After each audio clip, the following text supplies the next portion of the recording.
Hi everybody, this is Bogus Reviews, and today I'm going to be doing a review on the McFarlane Toys Mortal Kombat 11 Fighting Abott Liu Kang figure. So before we take a look at Liu Kang, let's take a look at the accessories that he comes with. So first up, he comes with the base, and the base does help him to stand. I have been able to get him to stand on his own, but of course now that I've started the review, he wants to fall over, so I put the base under his foot just for safety. Up next, he comes with the left pointing finger and the right kind of karate chopping hand. I do wish they would have came with a set of these hands. And finally, he comes with his accessory holding hands and his nunchuck. And the nunchuck looks really nice. I see a little bit of silver paint there went over the mark. But the chain is done in a nice bright silver color, and the little rivets in the nunchuck are colored in that bright silver as well. And it's got some nice texturing to it. So it has some pretty cool sculpt detail and paint detail to it. So now let's go ahead and take a look at the head sculpt for Liu Kang. So taking a look at the head sculpt, I think McFarlane Toys did a really good job on this head sculpt. It looks really nice. All the details are painted on.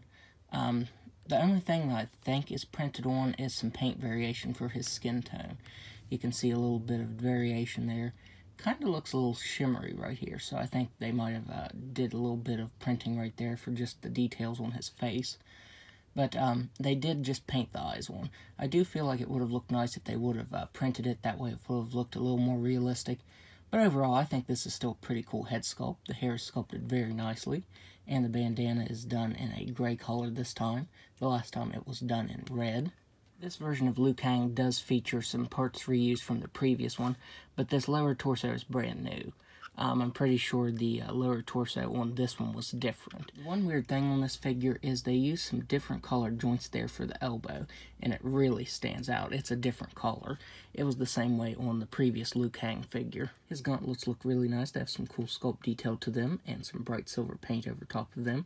And that looks really nice. And his pants have a bunch of texturing to them. The yellow has some nice texturing, and then the black has some leather-like texture to it. The pants just have a bunch of sculpt detail, and the wrinkles and everything. It's sculpted very, very nicely. That's about all to go over with this Liu Kang figure, so let's go ahead and take a look at his articulation. He has a ball-jointed head that really can't look back at all. He can look down all the way. He can move his head side to side, and you get a little bit of tilting. He has ball-jointed shoulders that can move all the way out. He has butterfly joints that can move all the way around. He has swivel at the bicep. Double jointed elbows that can only bend in that far. The gauntlet does limit that just a little bit. He has ball jointed wrists that can move up and down and spin all the way around. And now that I'm moving them around, you can see that the wrist joints use the same type of joints, or the same color plastic I should say, as the elbows. So that's really weird that they couldn't match the colors up there. He has a ball jointed diaphragm and waist that can move back all the way. He can crunch forward just a little bit. He can move side to side, and you can get some pretty good tilting there. He has hips that can just about do a complete split. Let's get rid of that base for now. He can kick forward a pretty good amount. As you can see right here, this will lift up just a little bit. But he can kick forward a pretty good amount. He can kick back all the way. He has a very slight thigh swivel. He has double jointed knees that can move back that far. The sculpted wrinkles does hinder that just a little bit.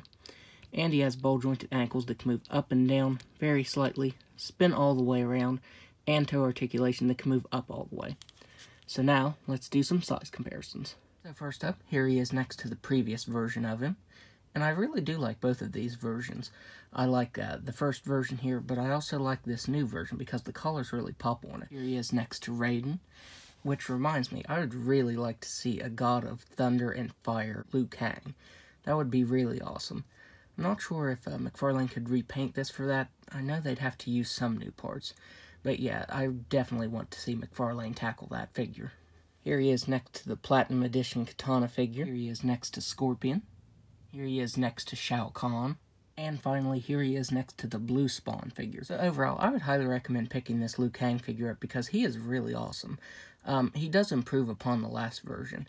The last version, that vest was really thick and hindered the articulation. And because of that, you can't really see what's underneath, like what kind of joint it is.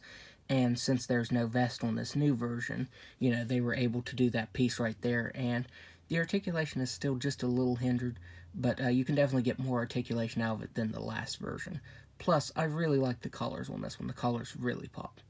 So yep, I'd highly recommend picking this up. So that's my review. If you like this review, be sure to hit the like button and subscribe to my channel. Thanks for watching.